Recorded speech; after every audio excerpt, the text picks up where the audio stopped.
ప్రపంచ యుద్ధం, మూడవ ప్రపంచ యుద్ధం అంచుల్లో ఉంది. ఇప్పుడు మూడవ ప్రపంచ యుద్ధం వస్తుంది, రావాలని మేము కోరుకోవడం లేదు, కానీ అంచుల్లో ఉంది. చివరికి ఎంతవరకు వచ్చింది? కాలిఫోర్నియా అమెరికాలో చాలా రిచెస్ట్ స్టేట్ అది. కాలిఫోర్నియాలో కూడా రాకెట్ దాడి చేయించాడు. ఎందుకు చేస్తారు వాళ్ళు? ఇరాన్ వాళ్ళు చేశారు. వాళ్ళపైన దాడులు చేస్తున్న వాళ్ళు కూడా చేస్తారు, తిరుగుబాటు చేస్తారు. అమెరికా వాళ్ళు ఇప్పుడు దాకా ఏంటంటే ఇతర దేశాలపైన దాడులు చేస్తారు తప్ప వాళ్ళ దేశం పైన పొరపాటు ఒక గుండు కూడా పేలనీరు. ఫస్ట్ టైం లాడన్ చేశాడు ఆ పని, అది ఎప్పుడు చేయలే. ఇప్పుడు వాళ్ళ దేశం మీద దాడులు చేసే పరిస్థితి వచ్చేసింది. అందువల్ల ఇది చాలా ప్రమాదకరమైంది. ఇప్పటికైనా మన భారత ప్రధానమంత్రి ఒక ఆత్మధైర్యంతో, తర్వాత ఆత్మగౌరవంతో, నీ గౌరవం కాదు, భారత ప్రజానీకం 140 కోట్ల ప్రజానీకం యొక్క ఆత్మగౌరవాన్ని కాపాడాల్సిన బాధ్యత మోడీకి ఉందని చెప్పేసి నేను స్పష్టంగా చెప్తా ఉన్నాను. దీనిపైన ప్రపంచ దేశాలు ఒపీనియన్ వస్తూ ఉన్నాయి. ఎప్పటికైనా సరే ఈ దుందుడుకు వాదం, ట్రంప్ చేసినటువంటి అక్రమ ప్రకటనలు ఇవి ఖచ్చితంగా ప్రపంచ ప్రజాస్వామ్యం నోరు మూయిసని చెప్పి గట్టి నమ్మకం మాకు ఉంది. అది తప్పదు, చేస్తారు. ఇప్పుడు మనకు భారతదేశంలో ఉన్నటువంటి పరిస్థితి చాలా అధ్వానంగా ఉన్నాయి.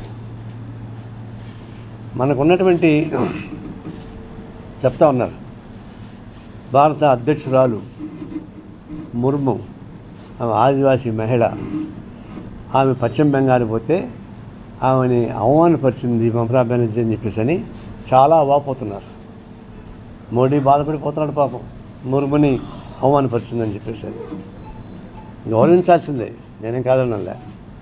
కానీ ఒక మాట చెప్పాను గట్టిగా, ఆదివాసీ మహిళగా ఉన్నటువంటి ముర్ముని అధ్యక్షుడిగా తీసుకొని ఎందుకు పెట్టారు?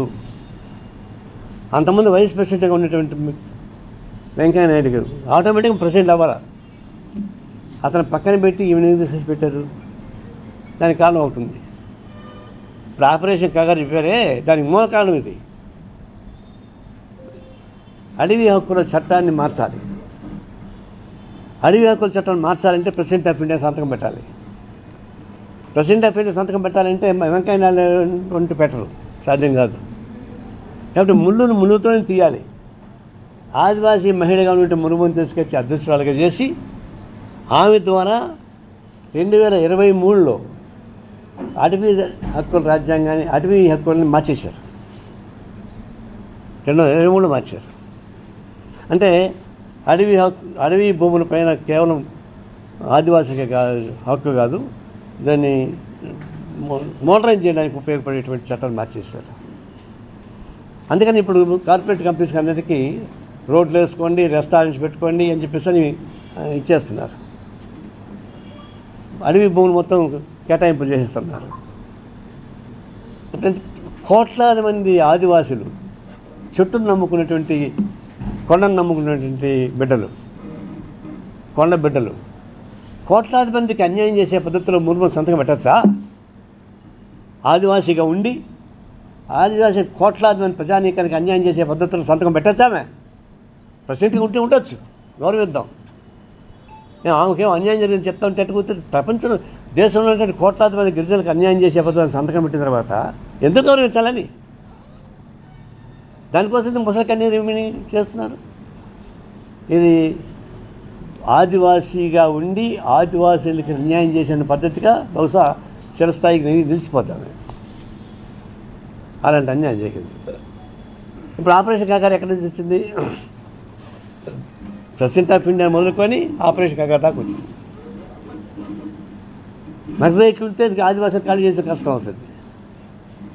ఆదివాసులు లేకుండా పోతే భూమిని వాళ్ళకి అప్పగించలేము. వాళ్ళకి రక్షణగా ఉన్నది నక్సలైట్లు. వాళ్ళని హతమానిస్తే తప్ప ఈ భూమి వాళ్ళ శాతం కాదు. అందుకని ప్రణాళికాబద్ధంగా ఈ 2025 మార్చి 31 2026 దీంట్లో ఖతం చేస్తా అని చెప్పాడు, సంబంధం కట్టేస్తా అని చెప్పాడు. ఎవరు? Home minister Amit Shah. సమాధి కట్టచ్చేమో, నక్సలైట్లను చంపొచ్చు, వాళ్ళని సమాధులుగా నిర్మించుకోవచ్చు. కానీ నక్సలిజాన్ని చంపడం మీ చేత అవుతుందా? నక్సలిజం ప్రపంచవ్యాప్తంగా ఉన్నటువంటి పేద ప్రజలకు వేళ్ళు